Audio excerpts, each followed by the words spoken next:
Most welcome in logical maths classes. Today I will discuss a important example of linear differential equation of second order. Here x d2y upon dx square minus 2x minus 1 dy upon dx plus x minus 1 y equal to 0.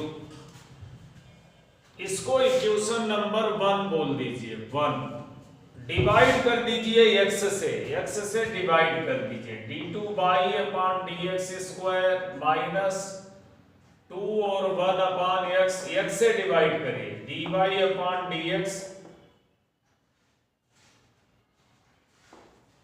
Plus 1 और 1 upon x y equal to 0। इसकी comparing करिए, comparing with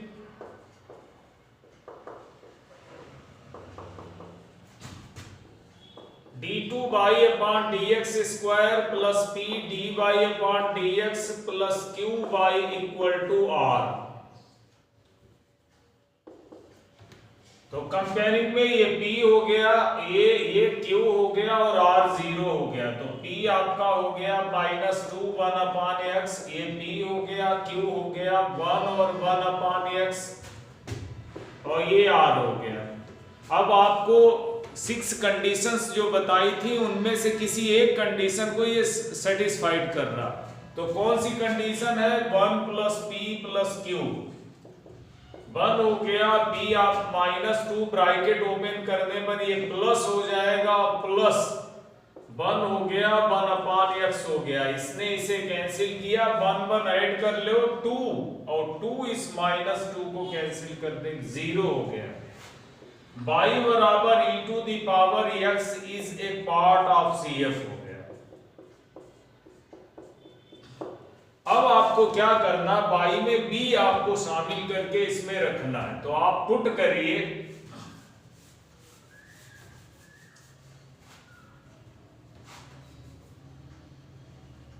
put y equal to v e to the power x। जो part of CF होता है उसमें b शामिल करते हैं और ये b हम यहाँ ज्ञात करते हैं। अगर b हमें पता हो जाए तो यही आंसर हो जाता है। अब क्या है, b तो y की जगह और b to the power x रखोगे, यहाँ आपको dy अपॉन dx रखना है। तो आप इसे फंक्शन मानकर डिफरेंशिएट कर लीजिए। First function differential of second plus second function differential of first. अब दोबारा इसे फिर डिफरेंशिएट करिए, क्योंकि अब यहां रखना है d2y अपॉन dx स्क्वायर। तो d2y अपॉन dx स्क्वायर इसे फर्स्ट और सेकेंड, इसे फर्स्ट और second. First function differential of second plus second function differential of first. First function differential of second plus second function differential of first. e to the power x का differentiation e to the power x ही रहता है। अब आप ये वाली value, ये वाली वैल्यू, ये वाली इस इक्वेशन नंबर 1 में पुट करिए, पुट इन 1। तो अब क्या है, यहां से पुट करिए, ये x हो गया x और यहां पर ये वाली वैल्यू, पहले ये स्टेप रखिए, e to the power x हो गया, d2b अपॉन dx स्क्वायर हो गया। ये दोनों ऐड कर लीजिए, 2e to the power x हो गया, db अपॉन dx हो गया, फिर ये रखिए b e to the power x हो गया। तो ये वाली वैल्यू पहले ये, फिर इन दोनों को ऐड करके और फिर ये वाला। अब आप क्या करिए, माइनस का 2x माइनस 1 लिखिए, फिर dy अपॉन dx और dy अपॉन dx पहले इसे लिखना, e to the power x dv upon dx हो गया और फिर v e to the power x हो गया। एंड लास्ट में x माइनस 1 हो गया प्लस का x माइनस v की वैल्यू y क्या पुट किया, y v e to the power x। अब v e to the power x equal to 0।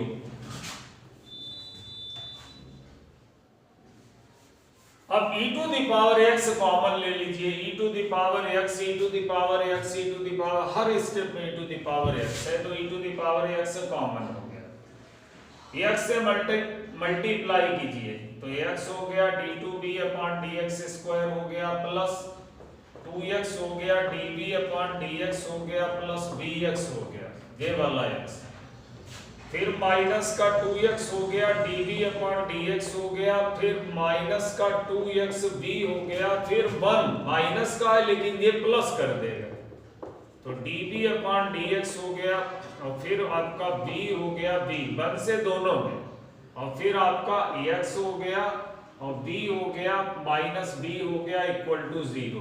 e to the power x common जा चुका है, इसमें किसी भी स्टेप में e to the power x नहीं है, वो कॉमन हो चुका। अब e to the power x को 0 की साइड ले जाइए तो ये वाला स्टेप इससे कैंसिल हो गया, जबकि ये दोनों जोड़ लो 2bx, इस 2bx इस मतलब पहले ऐड करो इन्हें, ये 2bx माइनस 2bx को कैंसिल कर देगा और ये b इस b को कैंसिल कर देगा, ये 0 चला गया तो आपका x हो गया d2b अपॉन dx स्क्वायर हो गया और प्लस db अपॉन dx हो गया इक्वल टू 0 हो गया। लेट कर लीजिए b जो है वो क्या है z equal to db upon dx और डिफरेंशिएट dz अपॉन dx जो है वो क्या हो गया d2b अपॉन dx स्क्वायर, मतलब इसे z मान लीजिए, फिर इसका डिफरेंशिएशन करिए तो इधर भी करना पड़ेगा और आप पुट कर दीजिए, ये आपका dz अपॉन dx हो गया और ये z हो गया।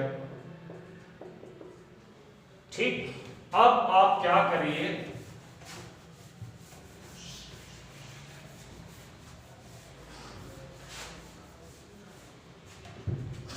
dz x dz upon dx equal to हो गया माइनस का z, dz अपॉन z जो है वो हो गया माइनस का dx अपॉन x, इंटीग्रेट कर दीजिए log z equal to minus का log x हो गया प्लस का log c1 हो गया, ये इंटीग्रेशन कांस्टेंट है।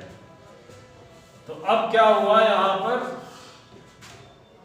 log z हो गया z equal to log c1 हो गया अपान x हो गया, c1 अपान x हो गया, log log कैंसिल हो गए, c1 अपान x हो गया, z आपने क्या माना था dv अपान dx, तो अब यहाँ dv अपान dx रख दीजिए, c1 हो गया और x हो गया। अब अगर dv आप रखते हो तो आपका c1 1 अपान x और dx हो गया, इंटीग्रेट कर दीजिए, ये b हो गया c1 1 अपान x का log x हो गया प्लस एक कांस्टेंट c2 और हो गया, ये वो b है। अब आपका जो सॉल्यूशन है वो हो जाएगा b e to the power x, तो b क्या है c1 log x plus c2 और यहाँ e to the power x, यही आपका आंसर है, यही आपका आंसर है। उम्मीद है आपकी समझ में आ गया होगा। वीडियो अगर अच्छा लगे तो इसे लाइक और शेयर करें और अगर चैनल पर नए हैं तो उसे सब्सक्राइब करें। Okay, thank you.